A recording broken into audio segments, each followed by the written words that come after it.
وشر الأمور محدثاتها وكل محدثة بدعة وكل بدعة ضلالة وكل ضلالة في النار. أعوذ بالله السميع العليم من الشيطان الرجيم. بسم الله الرحمن الرحيم.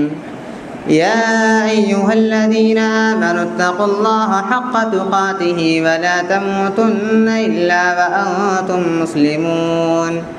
يا أيها الناس اتقوا ربكم الذي خلقكم من نفس واحدة وخلق منها زوجها وبث منهما رجالا كثيرا ونساء واتقوا الله الذي تساءلون به والأرحام إن الله كان عليكم رقيبا.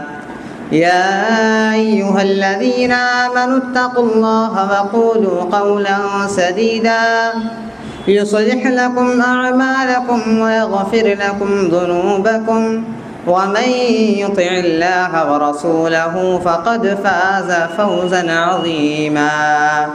يا أيها الذين آمنوا اتقوا الله حق تقاته ولا تموتن إلا وأنتم مسلمون.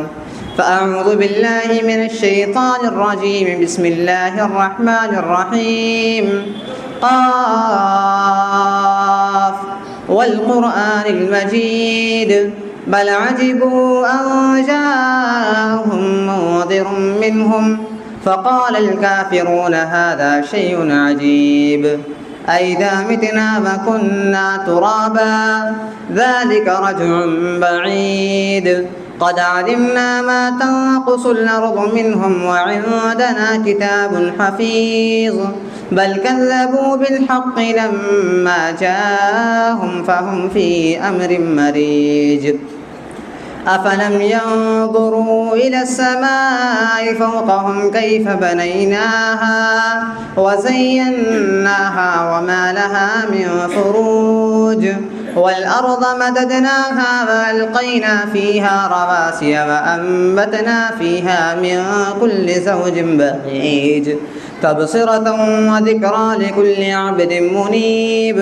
ونزلنا من السماء ماء مباركا فأنبتنا به جنات وحب الحصيد والنخل باسقات لها طلع نضيد رزقا للعباد وأحيينا به بلدة ميتا كذلك الخروج كذبت قبلهم قوم نوح وأصحاب الرس وثمود وعاد وفرعون وإخوان لوط وأصحاب الأيكة وقوم تبع كل كذب الرسل فحق وعيد. أفعينا بالخلق الأول بل هم في لبس من خلق جديد. وقال تعالى في موضع آخر وأن الساعة آتية لا ريب فيها وأن الله يبعث من في القبور. محترم سامعین اکرام، بزرگوں، بھائیوں اور میرے عزیز ساتھیوں، تمام قسم کی تعریف، توصیف، کبریائی، بڑائی اس اللہ وحدہ لا شریک کے لیے لائق اور زیبا ہے جس کے قبضہ و قدرت میں ہم اور آپ کی جان ہے۔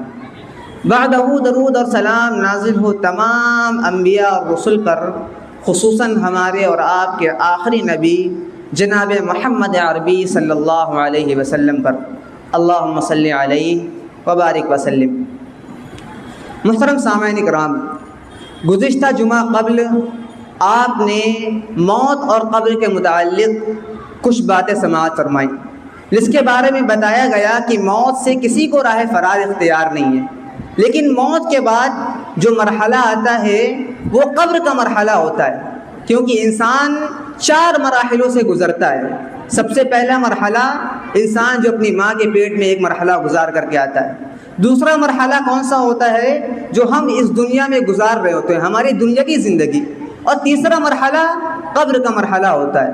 اور چوتھا مرحلہ قبر کے بعد حساب و کتاب کا دن، قیامت کا دن، حشر کا میدان، یہ سب سے آخری اور چوتھا مرحلہ ہوتا ہے۔ تو گزشتہ جمعہ قبل آپ نے موت اور قبر کے متعلق سنا کہ کس طرح انسان موت سے راہ فرار اختیار کرتا ہے، لیکن موت اسے آ کر کے پکڑ لیتی ہے۔ اب اس موت کے ذریعے سے وہ تیسرے مرحلے میں چلا جاتا ہے، قبر کا مرحلہ۔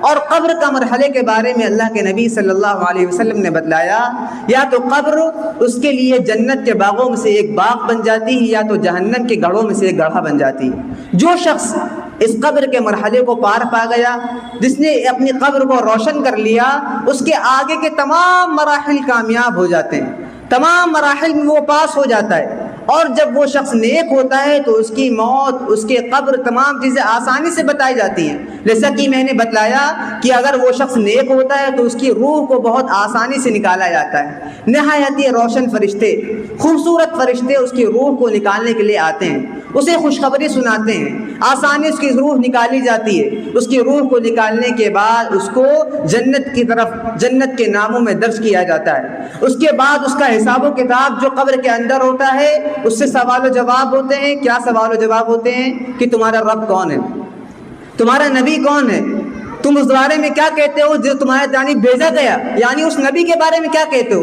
وہ تمام کے تمام جوابوں کو آسانی سے دے دیتا ہے، کہتا ہے میرا رب اللہ ہے، میرے نبی محمد کریم صلی اللہ علیہ وسلم ہے، اور میرا دین اسلام ہے۔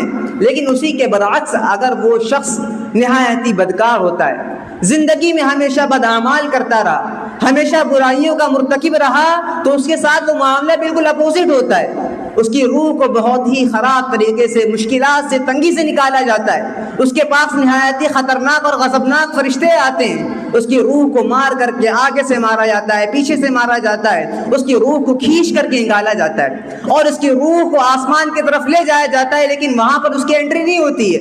پھر اس کی روح کو قبر میں لایا جاتا ہے، وہاں پر بھی وہ پسماندہ ہوتا ہے، وہاں پر بھی اس کے منہ سے کوئی جواب نہیں نکل پاتا ہے۔ تو اس کے لیے وہ قبر جو ہوتی ہے وہ جہنم کے گڑھوں میں سے ایک گڑھا بن جاتی ہے۔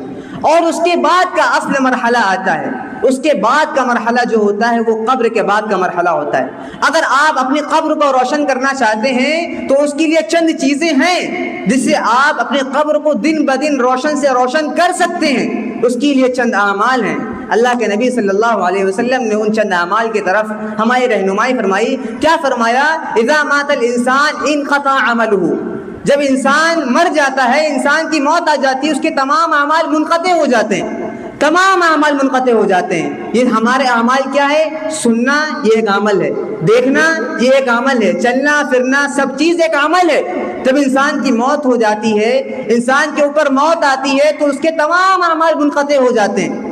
اور بہت سے لوگ اسی شک میں مبتلا رہتے ہیں، بہت سے لوگوں کے ذہن میں شکوہ رہتا ہے کہ لوگ مرنے کے بعد سنتے ہیں، یہاں تک کہ نبی کریم صلی اللہ علیہ وسلم نے بتلایا کہ سننا ایک عمل ہے، اور جو عمل ہوتے ہیں وہ منقطع ہو جاتے ہیں، آپ ان کو نہیں سنا سکتے۔ اللہ رب العالمین نے قرآن مجید میں فرمایا انک لا تسمع الموتى، کہ آپ کسی مردہ کو، کسی موت والے شخص کو سنا نہیں سکتے۔ آپ جتنا بھی جا کر کوئی قبروں پر جا کر کے وسیلے لگوائیں، جا کر کے دعائیں مانگے، لیکن وہ شخص سن ہی نہیں سکتا، کیونکہ اس کے تمام اعمال منقطع ہو گئے۔ اللہ رب العالمین ہی ان کو سناتا ہے، اور وہ چند اوقات، مخصوص اوقات کے وقت اللہ رب العالمین ان کو سناتا ہے۔ تو یہ چند اوقات ہیں۔ اللہ کے نبی صلی اللہ علیہ وسلم نے اس کے آگے بتلایا کہ لیکن چند عمل ہیں جو اس کی قبر کو روشن کر سکتے ہیں۔ اگر وہ زندگی میں وہ چند عمل کر کے جائے تو اس کی قبر دن بدن منور ہوتی جاتی ہے، اس کے نامہ اعمال میں وہ چند اعمال رجسٹر میں بڑھتے چلے جاتے ہیں، اس کا نامہ اعمال نیکیوں سے بڑھتا چلا جاتا ہے۔ وہ تین اعمال ہے، الا من ثلاث، وہ تین اعمال ایسے ہیں جس کے ذریعے سے وہ کامیابی اور کامرانی کے راہ پر بڑھتا چلا جاتا ہے۔ سب سے پہلا کیا ہے؟ صدقۃ جاریہ، ایسا صدقہ جو جاری رہے، یعنی چلتا رہے۔ صدقہ جاریہ کیا ہے؟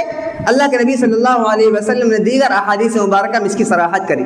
صدقہ جاریہ کیا ہے؟ آپ کہیں مسجد تعمیر کروا دیں، آپ مسجد کے اندر کسی کام کو اپنے پیسوں سے کروا دیں، مثلا مسجد کے اندر دری بچھوا دی، مسجد کے اندر پنکھا لگوا دیا، مسجد کے اندر کرسیاں ڈلوا دی، مسجد کے پانی کا انتظام کر دیا۔ یہ کیا ہے؟ جب تک لوگ اس دری پر نماز پڑھتے رہیں گے، تب تک آپ کے نام اعمال اس کا ثواب لکھتا چلا جائے گا۔ جب تک لوگ اس مسجد میں لگے ہوئے پنکھے سے ہوا کھاتے رہیں گے تب تک آپ کے نام اعمال اس کا ثواب آتا چلا جائے گا۔ جب تک لوگ اس مسجد کے اندر رکھی ہوئے چیئر پر نماز پڑھتے رہیں گے آپ کے نام اعمال میں ثواب لکھتا چلا جائے گا۔ یہ صدقہ جاریہ ہے۔ آپ کہیں پر جا کر ایک کنواں کھلوا دیں، کہیں پر بورنگ کا انتظام کروا دیں، کسی یتیم کی کفالت کر دیں، یہ تمام چیزیں صدقہ جاریہ میں سے۔ اگر آپ کو اللہ رب العالمین نے مال و دولت سے نوازا ہے تو آپ اسے دنیا میں کر کے جائیں تاکہ آپ کے قیامت تک آپ کے حساب و کتاب میں یہ تمام نیک اعمال لکھتے رہیں، اور آپ کے تمام اعمال سے، ان تمام اعمال کی بدولت آپ کی قبر منور ہو جائے۔ اسی طرح سے دوسرا عمل کیا ہے؟ او علم ينتفع به، ایسا علم جو لوگوں کو نفع پہنچائے۔ یہ کون سا علم ہے؟ دنیاوی علم نہیں میرے بھائیوں، یہ دنیاوی علم نہیں ہے، بلکہ قرآن۔ آپ قرآن کے جانکار ہیں، آپ عالم ہیں، آپ کسی کو بیٹھا کر کے قرآن پڑھا دیں، جب تک وہ آگے چل کے قرآن پڑھتا رہے گا تب تک آپ کے پاس اس کا ثواب آتا رہے گا۔ یا پھر آپ کیا کریں، کوئی ایسی کتاب شائع کر دیں، ایسی نفع بخش کتاب جس کے اندر قرآن و حدیث لکھی ہو، لوگ اس سے استفادہ حاصل کریں۔ اگر آپ ایسی کوئی چیز اپنے پیچھے چھوڑ کر کے جاتے ہیں وہ بھی آپ کے نامہ اعمال اس کا ثواب آتا رہے گا۔ اسی طرح سے تیسری چیز کیا ہے؟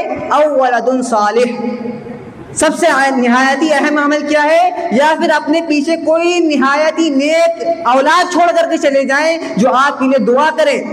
نیک عمل کیسے ہوتے ہیں؟ نیک اولاد کیسی ہوتی ہے؟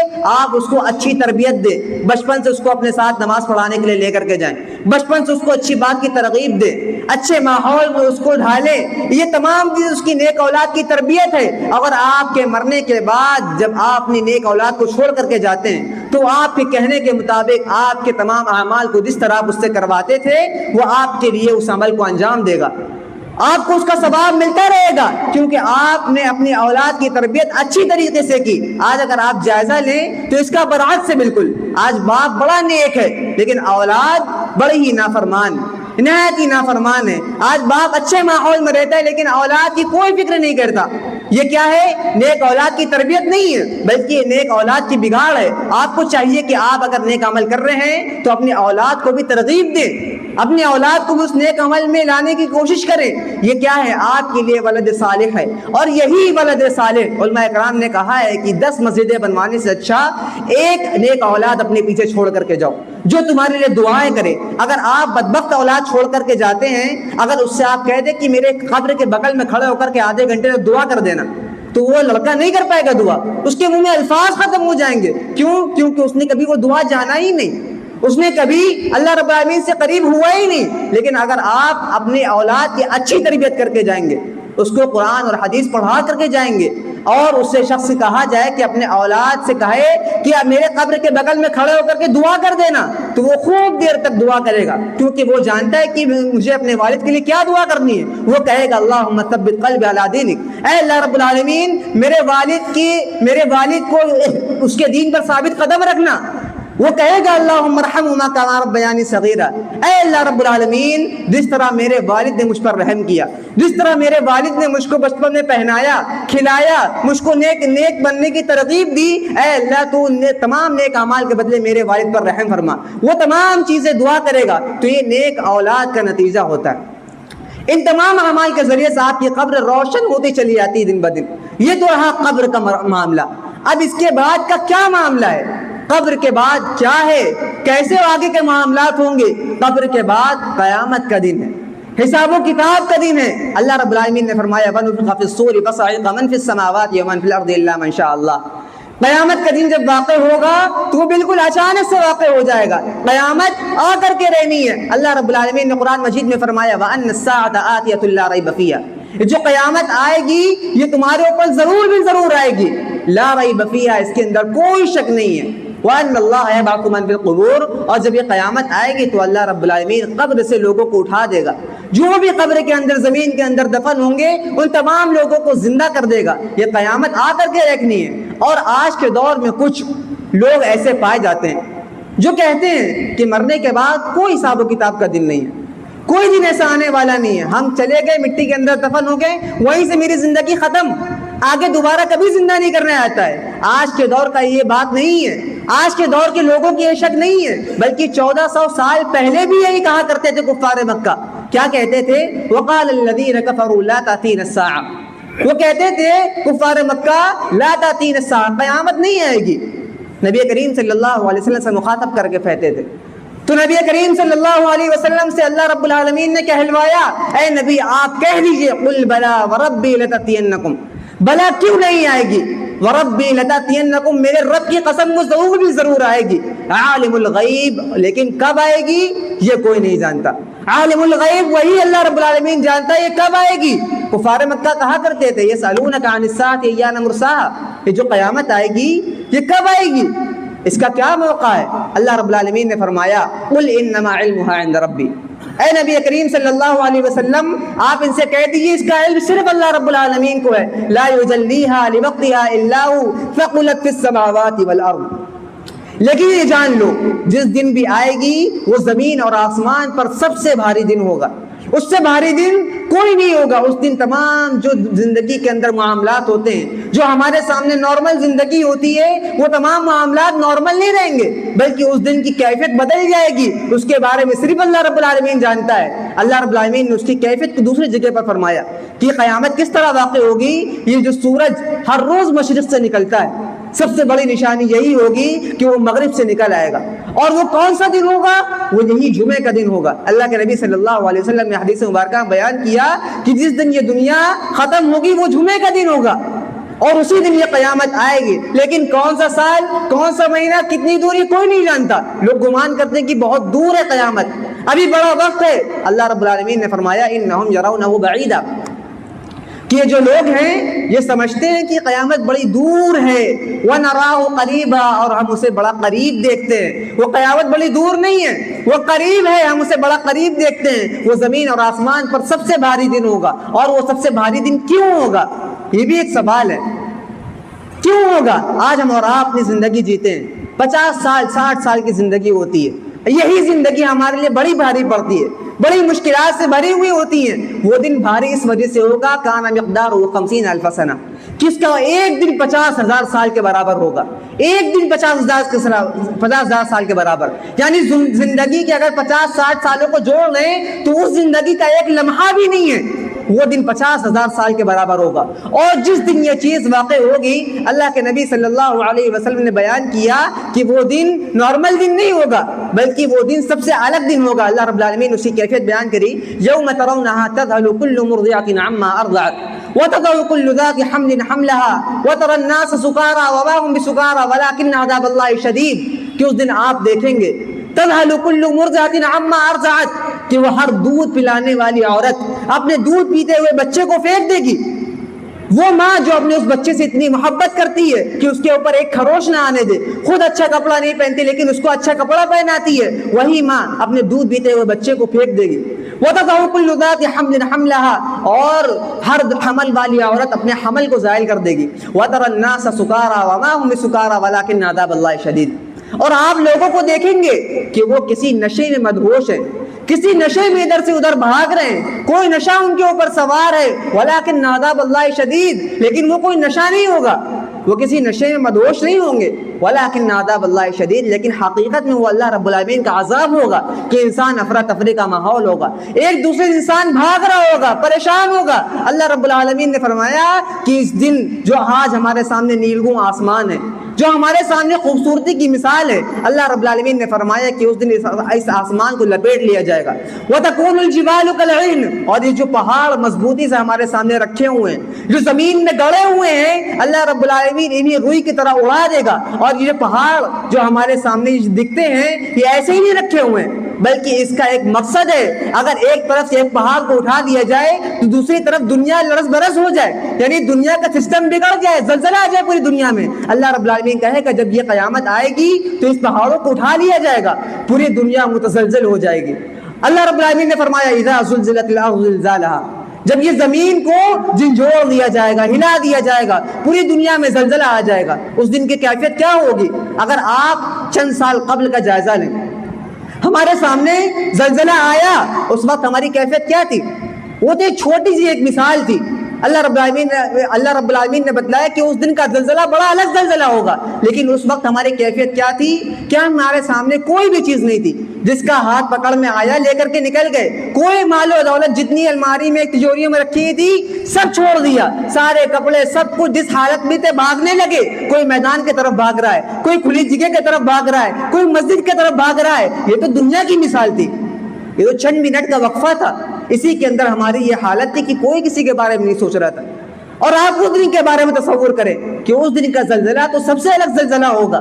اللہ رب العالمین نے فرمایا یوم یفر المرء من اخیہ، اس دن کا معاملہ کیا ہوگا؟ انسان بھائی سے بھاگے گا، وَأُمِّهِ وَأَبِيهِ، اپنے ماں باپ سے بھاگے گا، وہی ماں جو اس کے لیے ہمیشہ قربانیاں دیتی رہی، وہی باپ جس سے ہمیشہ وہ محبت کا اقرار کرتا رہا، وَصَاحِبَتِهِ وَبَنِيهِ، وہی بیوی جس سے جا کر کے اپنی پریشانیوں کو بیان کرتا، وَبَنِيهِ، وہی بیٹا جس کے لیے جان مال و دولت سب کچھ قربان کر دیا، جس کو اپنے گلے سے لگا کر کے رکھا۔ یہ تمام لوگ تجھ سے دور ہوتے چلے جائیں گے، یہ تمام لوگ دوسرے سے بھاگیں گے، کوئی کسی کا پرسان حال نہ ہوگا۔ اللہ رب العالمین نے فرمایا یہ اس دن کی کیفیت ہوگی۔ انسان کہے گا وقال الانسان ما لها، انسان کہے گا کہ آج کے دن کیا ہو گیا ہے، یہ کیسی کیفیت ہمارے سامنے آ گئی ہے، یہ کون سا دن آ گیا ہے۔ اس دن انسان کا پرسان حال نہ ہوگا۔ جو شخص دنیا میں نیک عمل کر کے جائے گا وہی شخص جانے گا کہ اسی دن کے لیے اللہ رب العالمین مجھ کو ڈرایا کرتا تھا، اسی دن سے میں انکار کیا کرتا تھا، اسی دن کے بارے میں جھٹلایا کرتا تھا۔ کفار مکہ کہا کرتے تھے وَإِذَا تُتْلَىٰ عَلَيْهِمْ آيَاتُنَا مَا كَانَ حُجَّتُهُمْ إِلَّا أَنْ قَالُوا ائْتُوا بِآبَائِنَا إِن كُنتُمْ صَادِقِينَ، جب ان کے سامنے ہماری آیتیں پڑھی جاتی تھی، جب ان کے سامنے قیامت بیان کی جاتی تھی، بتایا جاتا تھا کہ تم کو قبر سے دوبارہ اٹھایا جائے گا، ان قالوا ائتوا بآبائنا، وہ کہتے تھے ما کان حجتہم، تمہارے پاس کیا دلیل ہے، کوئی پروف تو دو تم ہم کو، کوئی پروف ہے تمہارے پاس؟ ان قالوا ائتوا بآبائنا، وہ کہتے تھے کہ اگر تم سچے ہو ہمارے ماں باپ کو زندہ کر دو، ہمارے ماں باپ کو زندہ کر دو، ان کنتم صادقین، اگر تم سچے ہو۔ اللہ رب العالمین نے فرمایا قل اللہ یحییکم ثم یمیتکم ثم یجمعکم الی یوم القیامۃ لا ریب فیہ ولکن اکثر الناس لا یعلمون۔ اللہ رب العالمین نے فرمایا کہ اے نبی کریم صلی اللہ علیہ وسلم آپ ان سے کہہ دیجئے قل اللہ یحییکم، وہی اللہ رب العالمین ہے جس نے تم کو زندہ کیا، جس نے تم کو پہلی مرتبہ زندہ کیا۔ اور کوئی شخص کوئی کام ایک مرتبہ کر لے تو دوبارہ اس پر وہ کام آسان ہو جاتا ہے۔ ظاہر سی بات ہے اگر کوئی انجینئر بڑی سی بلڈنگ پہلی مرتبہ کھڑی کرے تو اس کو وہ چیز بڑی مشکلات سے ہوتی ہے، اس سے وہ کام آسانی سے نہیں ہوتا ہے۔ اگر اس سے کہا جائے وہی چیز دوبارہ کر دو اس کے اوپر وہ کام اور آسان ہو جاتا ہے۔ اور میرے رب وہ تو ہر چیز پر قادر ہے، ان اللہ علی کل شیء قدیر، وہ تم کو دوبارہ کیوں نہیں پیدا کر سکتا؟ اللہ رب العالمین نے فرمایا یہ تمہارے سامنے جیتی جاگتی مثال ہے۔ وَتَرَى الْأَرْضَ حَامِدَةً فَإِذَا أَنزَلْنَا عَلَيْهَا الْمَاءَ اهْتَزَّتْ وَرَبَتْ وَأَنبَتَتْ مِن كُلِّ زَوْجٍ بَهِيجٍ، یہ تمہارے سامنے ایک بنجر زمین پڑی ہوتی ہے، بے جان زمین پڑی ہوتی ہے جس کے اوپر کوئی پودا نہیں ہوتا، بنجر زمین ہوتی ہے۔ عَلَيْهَا الْمَاءَ اهْتَزَّتْ وَرَبَتْ، اللہ رب العالمین اس کے اوپر پانی برساتا ہے۔ وربت وانبتت من كل زوج بهيج، اور اس کے اندر سے طرح طرح کے پودوں کو نکالتا ہے۔ یہ تو اللہ رب العالمین نے تمہارے سامنے مثال دے دی کہ ایک بنجر زمین کو اللہ رب العالمین نے زندہ کر دیا، اس کے اوپر پودے اگا دیے، تم تو ایک چھوٹے سے انسان ہو جس کی اسی زمین کے اندر دفن ہونے والے ہو، اللہ رب العالمین تم کو کیوں نہیں پیدا کر سکتا؟ قل اللہ یحییکم ثم یمیتکم، اور اگر تم کو پیدا کر دیا ہے تو تم کو مارنے والا بھی وہی ہے، تم کو موت دینے والے بھی وہی ہے۔ ثم یجمعکم الی یوم القیامۃ لا ریب فیہ، اور جب موت دے دے گا ثم یجمعکم، پھر تم کو دوبارہ جمع بھی کرے گا، یعنی جب تمہاری موت ہونے کے بعد اللہ رب العالمین نے جمع کا لفظ استعمال کیا، جمع کرے گا، یعنی تمہاری ایک ایک ہڈی، ایک ایک پسلی، ایک ایک پور سے پور، ایک ایک کھال، سب کچھ جمع کر دے گا، اور تم دنیا میں جس طرح تھے اس دن پھر سے کھڑا کیے جاؤ گے۔ لا ریب فیہ، اس دن کوئی شک نہیں ہے۔ اور کفار مکہ کا یہ شکوہ تھا، اللہ رب العالمین نے کیوں نہیں کیا؟ اصل میں ایمان کا حقیقی جائزہ تو یہی ہے کہ اگر اللہ رب العالمین نے کہا کہ میں زندہ کروں گا تو تم کو ایمان لانا ہے، اس کے اوپر سوال نہیں کرنا ہے، یہ غیبیات کی خبر ہے، ہمیں عالم الغیب اللہ رب العالمین ہی ہے۔ اللہ رب العالمین ہم کو جس چیز کی خبر دے گا ہم کو من معین کہنا ہے کہ میرا رب نے کہا ہے وہ ضرور بھی ضرور کرے گا۔ اور اگر ان کفار مکہ کے سامنے زندہ کر دیا جاتا تو ان کے اوپر غیب کا ایمان کہاں رہتا؟ یہ غیب پر ایمان کب لاتے؟ تو اللہ رب العالمین نے فرمایا ہم جمع تو کریں گے لیکن اس کا ایک وقت مقررہ ہے، اس کا ایک وقت ہے، ہم اس وقت ان تمام لوگوں کو جمع کریں گے۔ اور جب ان لوگوں کو جمع کریں گے اللہ رب العالمین نے فرمایا وَنُفِخَ فِي الصُّورِ فَإِذَا هُم مِّنَ الْأَجْدَاثِ إِلَىٰ رَبِّهِمْ يَنسِلُونَ، جب ان کے اوپر سور پھونکا جائے گا، دوسرا سور پھونکا جائے گا، فَإِذَا هُمْ مِنَ الْأَجْدَاثِ، تو یہ اپنے قبروں سے اٹھ کھڑے ہوں گے، إِلَىٰ رَبِّهِمْ يَنسِلُونَ، اپنے رب کی طرف دوڑتے ہوئے بھاگتے ہوئے نکلیں گے، اللہ رب العالمین کی طرف جائیں گے۔ ہر طرف مشکلات اور مصیبات، ہر طرف مشکلات اور مصیبتیں ہوں گی۔ اللہ رب العالمین نے فرمایا کہ اس دن سورج 1 میل کے فاصلے پر ہوگا۔ آج ہمارے سامنے سورج اتنی دور ہے اور ہم اور آپ گرمی کی وجہ سے پریشان رہتے ہیں، ہم اور آپ سائے کی تلاش میں رہتے ہیں، لیکن اللہ رب العالمین نے فرمایا کہ آج تو سورج اتنی دور ہے اور تم پریشان حال رہتے ہو، لیکن اس وقت سورج اور زیادہ قریب کر دیا جائے گا، چند کلومیٹر کے فاصلے پر ہوگا، اور اس وقت انسان سایہ تلاش کرے گا۔ کیا اس دن کوئی سایہ ہوگا؟ کیا اس دن کوئی سایہ ملے گا؟ دنیا کے اندر ہم کو سایہ مل جاتا ہے، ہم سایہ میں چلے جاتے ہیں، سکون حاصل کر لیتے ہیں، اس دن بھی سایہ ہوگا، لیکن کیا اس دن اس سایہ کے اندر ہر کوئی جا کر کے پناہ لے لے گا؟ ہر کوئی اس سائے کے اندر جا کر کے اپنی رائے فرار اختیار کر لے گا؟ نہیں میرے بھائیوں، اس دن سائے کے اندر وہی شخص جائے گا جس کے اندر وہ صفات ہوں گی، جن صفات کو اللہ کے نبی صلی اللہ علیہ وسلم نے بتلایا، کہ جس کے اندر یہ خصوصیات ہوں گی جو دنیا میں یہ نیک اعمال کر کے جائے گا، اللہ کے نبی صلی اللہ علیہ وسلم نے بتلایا، وہی شخص اس سائے کے اندر ہوگا۔ اور جو شخص اس سائے کے اندر چلا گیا، اس دن کی گرمی سے، اس دن کی مصیبتوں سے، اس دن کی خوف سے پناہ پا لے گا، وہ اللہ رب العالمین کے عرش کا سایہ ہوگا۔ اللہ کے نبی صلی اللہ علیہ وسلم نے بتلایا، راوی حدیث حضرت ابو ہریرہ رضی اللہ عنہ فرماتے ہیں، سبعۃ یظلھم اللہ بظلہ، اللہ کے نبی صلی اللہ علیہ وسلم فرمایا، اللہ رب العالمین کے سائے میں اس دن 7 طرح کے لوگ ہوں گے، تمام لوگ نہیں ہوں گے، اس دن 7 طرح کے ایسے لوگ ہوں گے جو اللہ رب العالمین کے سائے میں پناہ پائیں گے۔ یوم لا ظل الا ظلہ، اور اس کے علاوہ کوئی اور سایہ بھی نہیں ہوگا، کوئی صحرا اور کوئی بیابان، کوئی جنگل، کوئی نہیں ہوگا، سب ہر جگہ پوری دنیا چٹے میدان ہو جائے گی۔ اس دن سایہ ہوگا تو اللہ رب العالمین کا سایہ ہوگا، اور اس کے اندر 7 طرح کے لوگ ہوں گے۔ ان 7 خصوصیات کو لے کر کے جائیے یہاں سے، اور اس کے اندر وہ خصوصیات کو اپنے اندر پیدا کریے۔ اس کے اندر سب سے پہلی خصوصیت یہ ہے، امام عادل۔ سب سے پہلا شخص کون؟ عادل امام، عادل فیصلہ کرنے والا۔ وشاب نشا فی عبادت اللہ، دوسرا کون؟ وہ شخص، وہ نوجوان جس نے اپنی جوانی کو اللہ رب العالمین کی عبادت میں گزارا ہوگا۔ تیسرا شخص کون؟ ورجل دعته امرأة ذات منصب وجمال، اور ایسا شخص جس کو ایک عورت اپنی طرف بلائے، اور وہ عورت کیسی ہو؟ اونچے خاندان والی ہو، منصب والی ہو، وجمال، اور خوبصورت ہو، وہ کہتے انی اخاف اللہ، میں اللہ سے ڈرتا ہوں۔ چوتھا شخص کون؟ ورجل قلبه معلق فی المساجد، چوتھا شخص کون؟ ایسا شخص جس کا دل مسجد سے لٹکا ہوا ہو۔ پانچواں شخص کون؟ ورجل تصدق بصدقۃ فاخفاها، ایسا شخص جو صدقہ کرے اور چھپا کر کے صدقہ کرے، یہاں تک کہ اس کا بایاں ہاتھ یہ نہ جان پائے کہ داہنے ہاتھ سے کیا خرچ کیا ہے۔ اور ایسا شخص ورجل ذکر اللہ خالیۃ ففاضت عیناہ، اور 7واں شخص وہ جو اللہ رب العالمین سے تنہائی میں رویا، اللہ رب العالمین کا ذکر تنہائی میں کیا، اور ذکر کرتے کرتے اس کی آنکھوں میں آنسو آ گئے۔ یہ 7 شخص ایسے ہیں جو اللہ رب العالمین کے سائے میں اس دن جگہ پائیں گے۔ سب سے پہلا شخص امام عادل، عادل فیصلہ کرنے والا، یعنی عادل کے ساتھ آج دنیا کے اندر فیصلے ہوتے تو کیسے ہوتے؟ اپنی انسان رشتہ داری کی بنیاد پر فیصلہ کر دیتا ہے، انسان پیسوں کی بنیاد پر فیصلہ کر دیتا ہے، انسان اپنے خاندان کے مطابق فیصلہ کر دیتا ہے، لیکن اللہ رب العالمین نے، اللہ کے نبی صلی اللہ علیہ وسلم نے بتلایا کہ چاہے وہ جو بھی ہو، تمہیں فیصلہ کرنا ہے، اگر تمہیں کسی جگہ جج بنایا جائے، کہیں فیصلہ کرنے والا بنایا جائے، چاہے وہ تمہارا گھر ہو، چاہے وہ تمہارا خاندان ہو، چاہے وہ تمہارے محلے کی مسجد ہو، چاہے وہ تمہارے محلے کا مدرسہ ہو، چاہے جو بھی جگہ ہو، اگر تم کو فیصلہ کرنے کے لیے لا کر کے کھڑا کیا جائے تو تم عدل اور انصاف کے تقاضے کے مطابق فیصلہ کرو۔ اگر جس شخص نے اس طرح سے فیصلہ کیا جس طرح اللہ کے نبی صلی اللہ علیہ وسلم نے بتلایا ہے، تو وہ شخص اس دن اللہ رب العالمین کے سائے میں جگہ پائے گا، اللہ رب العالمین کے سائے میں اس دن وہ شخص جگہ پائے گا۔ دوسرا شخص کون؟ ورجل شاب نشا فی عبادت اللہ، ایسا شخص جس نے اپنی جوانی کو اللہ رب العالمین کی عبادت میں گزارا ہوگا، جوانی کو اللہ رب العالمین کی عبادت گزارا ہوگا۔ پوری عمر کا سوال ایک طرف، پوری عمر کا سوال ایک طرف، جوانی کا سوال الگ سے کیا جا رہا ہے، کیونکہ جوانی جس طرح ہم اور آپ دنیا میں کہتے ہیں کہ جوانی میں اگر محنت کر لی, مشقت کر لی, کوئی کام دوڑ دھوپ سے کر لیا تو بڑھاپے تک کھاؤ گے, بڑھاپے تک اچھی زندگی گزارو گے.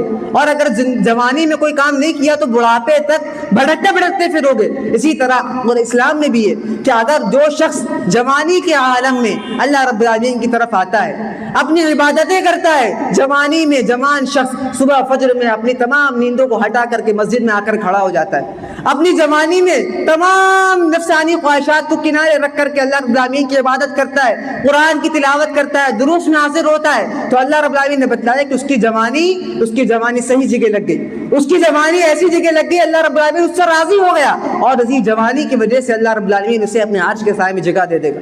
اور تیسرا شخص کون؟ وَرَجُلٌ دَعَتْهُ امْرَأَةٌ ذَاتُ مَنْصَبٍ وَجَمَالٍ فَقَالَ إِنِّي أَخَافُ اللَّهَ. اور تیسرا شخص وہ جسے ایک عورت خوبصورت ہو, منصب والی ہو, پیسے والی ہو, ایسی عورت اس شخص کو بلائے, اپنی طرف بلائے اور گناہ کی دعوت دے, اور وہ شخص کہہ دے انی اخاف اللہ, میں اللہ سے ڈرتا ہوں, میں تمہارے بہکاوے میں آنے والا نہیں ہوں. یہ اس شخص کے بارے میں. اور آج کے دور میں اس چیز سے بچنا بڑا مشکل ہے. آج ہر جگہ بے پردگی ہے. آپ کہیں بھی نکل جائیں, آپ کسی بازار میں چلے جائیں, آپ دیکھیں کہ ہر طرف بے پردگی کا ماحول ہے. ایسی حالت میں اگر کوئی شخص اپنی نگاہوں کو جھکا کر کے آگے بڑھ جائے, اپنی نگاہوں کو جھکا کر کے آگے بڑھ جائے, حالانکہ دیکھنے والا کوئی نہیں ہے, انسان دیکھ سکتا ہے, لیکن ایک مومن کی پہچان یہ بتلائی کہ اگر کوئی شخص اللہ رب العالمین سے ڈرتا ہوا, اللہ رب العالمین سے جانتا ہوا کہ اللہ رب العالمین مجھ کو دیکھ رہا ہے, اور ایسی حالت اپنے گناہوں کو, اپنی نگاہوں کو نیچے کر کے چلا جائے, تو اللہ رب العالمین نے, اللہ کے نبی صلی اللہ علیہ وسلم نے بتلایا کہ ایسا شخص اللہ رب العالمین کی سائے میں جگہ پائے گا. چوتھا شخص کون؟ وَرَجُلٌ قَلْبُهُ مُعَلَّقٌ فِي الْمَسَاجِدِ. اور چوتھا شخص وہ ہے ایسا شخص جس کا دل مسجد سے لٹکا ہوا ہو. مسجد سے لٹکا ہوا سے مراد کیا ہے؟ یعنی وہ ظہر پڑھ کر کے جاتا ہو تو عصر کے لیے وہ پریشان حال رہتا ہو, کہیں میری عصر لیٹ نہ ہو جائے, کہیں میری عصر کی نماز چھوٹ نہ جائے. جیسے ہی اذان ہو مسجد کے اندر حاضری دے دے, مسجد کے اندر آ کر کے کھڑا ہو جائے, پہلی صفوں میں حاضر ہو جائے. ایسے شخص کے بارے میں بتلایا وَرَجُلٌ قَلْبُهُ مُعَلَّقٌ فِي الْمَسَاجِدِ. ایسے شخص کو بھی عرش کے سائے میں جگہ ملے گی.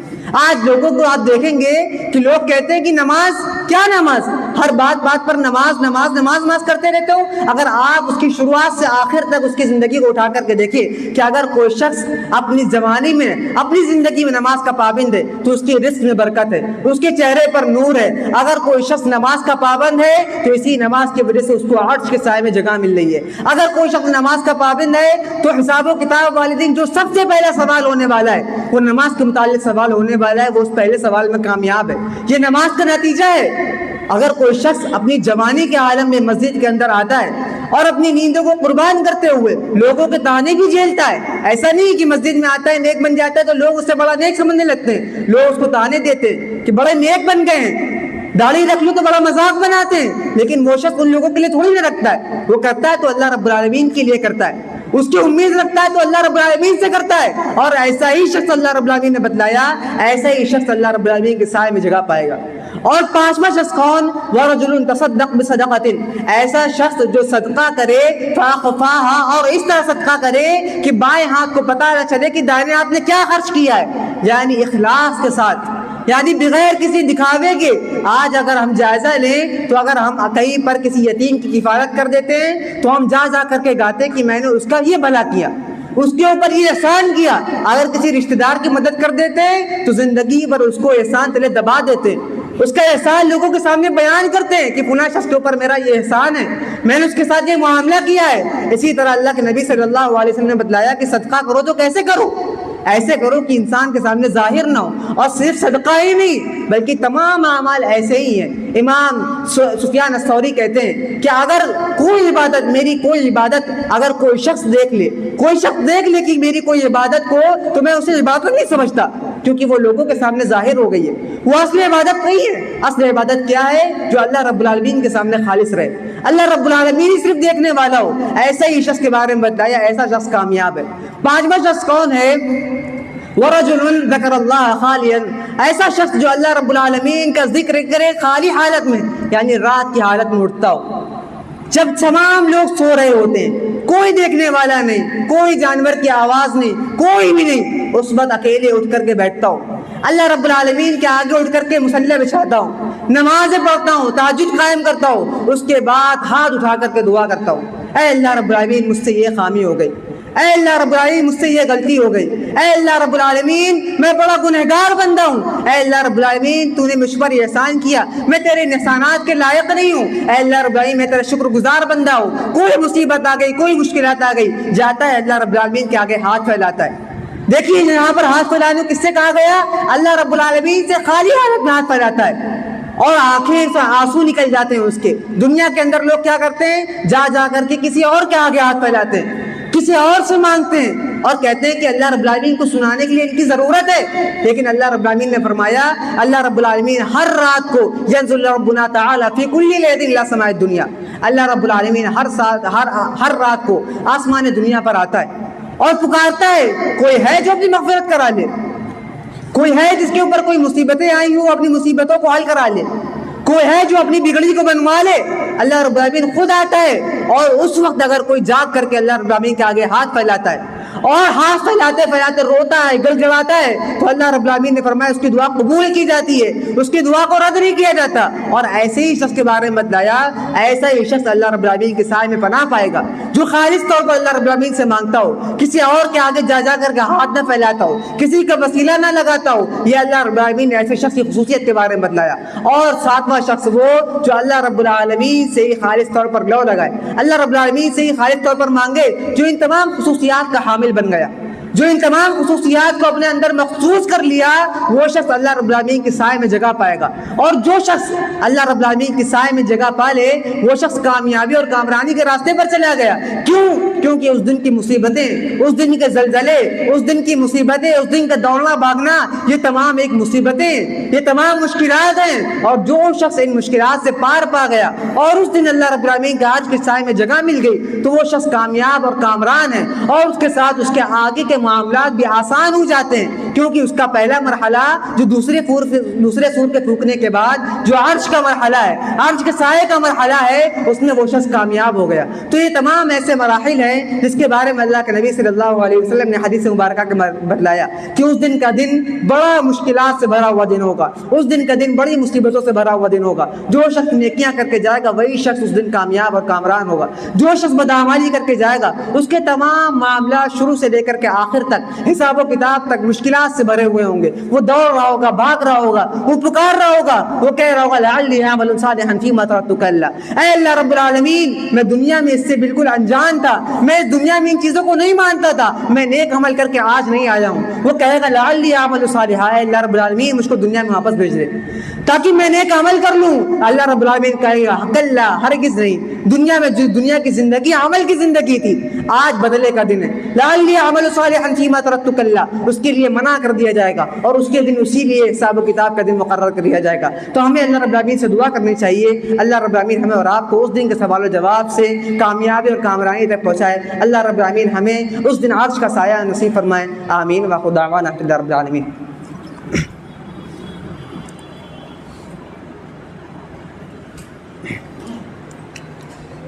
ان الحمد للہ نحمده ونستعینه ونستغفره ونعوذ باللہ من شرور انفسنا ومن سیئات اعمالنا من يهده الله فلا مضل له ومن